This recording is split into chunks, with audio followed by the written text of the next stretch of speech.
ஆகாயம் தோள்களில் மாங்கனி சாய ஆகாய கங்கை என் மார்பினில் பாய ஆகாயம் தோள்களில் மாங்கனி சாய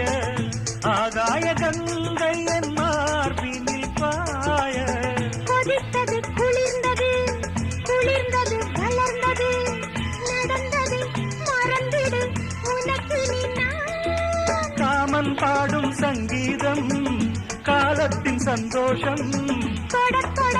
தொடர்ந்தது கொடியென படர்ந்தது மழைக்கால மேகம் ஒன்று மடி ஊஞ்சல் ஆடியது இதற்காகத்தானே அன்று ஒரு ஜீவன் வாடியது இத்தனை காலம் சித்திர பெண்ணை